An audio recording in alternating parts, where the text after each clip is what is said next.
All right, today we're going to dive into this absolutely incredible story of transformation. I mean, it's about how four forgotten guys, just by making one quiet decision, ended up unleashing a miracle that, well, it changed everything.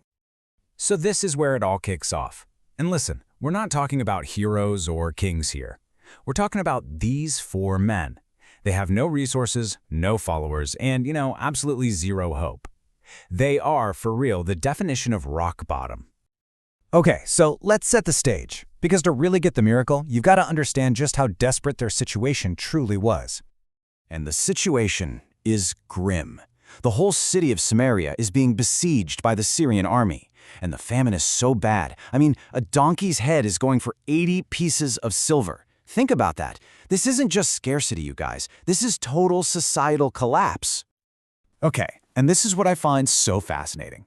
You've got these guys having what is basically a boardroom meeting, in the dust. And look at their options. Option 1, stay here, we die.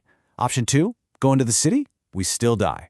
Their only shot, the only option with even a tiny sliver of a chance, is to walk straight towards the enemy army that's causing all this suffering in the first place. So that brutal logic leads them to a decision, which brings us to our next part, a walk in the dark. This is the moment a simple choice starts to turn into something world-changing. And this right here, this just perfectly captures their mindset. I'd rather die moving than die sitting. That's the thought that breaks the paralysis, It's this powerful idea that any action is better than just sitting around waiting to die. This is the spark that lights the whole fuse. And so they get up, the sun's going down, twilight hits, and nobody even sees them. Just four forgotten men starting to walk. It's this quiet, almost invisible act, heading straight toward an army of 1 million soldiers. Okay, now we're getting to the heart of the miracle. This is where the rules of reality just get completely flipped on their head. So, what's actually happening? Just four guys walking. That's it. Remember that number, 4. Because at that exact same moment, in the enemy camp, this is what they heard. Not four guys walking. They heard what sounded like a global invasion, an absolute earth-shattering roar, like a superpower was on the attack. So what's going on here? Well, the key concept is amplification. The Bible says God didn't just invent a sound out of nothing. No, he took the sound that was already there, their footsteps, and he magnified it. He amplified it. He made their small, quiet steps resound with this impossible, overwhelming power. And this chart just lays it out perfectly, doesn't it? Reality versus perception. The lepers' reality, 4 outcasts walking quietly in the dust. The enemy's perception, the combined armies of the Hittites and Egyptians with the noise of chariots and horses. That huge gap between those two columns, that's where the miracle is. A quiet walk was heard as an all-out war. And the fallout from this sound illusion, it was immediate. And it was dramatic, not just for the enemy, but for everyone back in that starving city. So what happened in the enemy camp? Pure chaos. Absolute panic. The sound they heard sent them into a frenzy. They didn't even pack. They just dropped everything, weapons, gold, food, you name it, and ran for their lives into the night. They were totally convinced this massive army was about to destroy them. So imagine you're one of those 4 lepers. You get to the enemy camp, expecting a fight, right?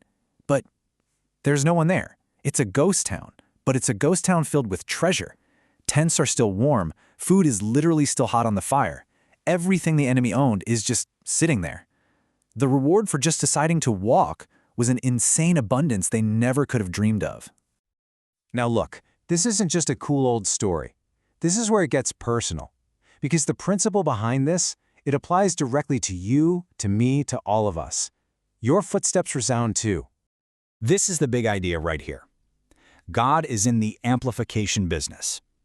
The same power that took those 4 guys' footsteps and cranked up the volume, that power is still at work today.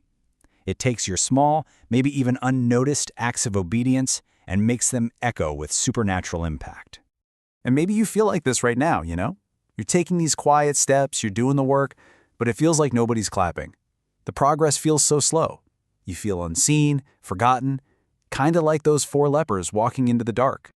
But here's the reality check you need to hear. That quiet step you took, maybe when you started that business, it did not go unnoticed. In heaven, that sounded like an approaching army marching against the idea of not enough. Or what about that time you swallowed your pride and apologized to someone you'd hurt? To you, it felt small, maybe even weak. But in heaven, that sounded like the roar of chariots charging against pride and division. And hey, that day you were just wiped out, but you still dragged yourself to the gym to take care of yourself? That little act of discipline? It resounded. It sounded like the thunder of horses charging against apathy. And maybe the biggest one of all, that incredibly hard step you took to walk back into church after being away for years. Man, that probably felt so quiet and personal. But to the forces of fear and isolation, that sounded like a global invasion. So here's the point of all this. Your footsteps are not as small as they feel, not even close. God has put a megaphone on your obedience. You are making a sound that is so much louder and more powerful than you could ever realize. Look, just like in the story, the plunder is already waiting. The famine in your life is already ending. The enemy might already be on the run just from the sound of you starting to walk. So the only real question left is, what quiet step are you going to take tonight?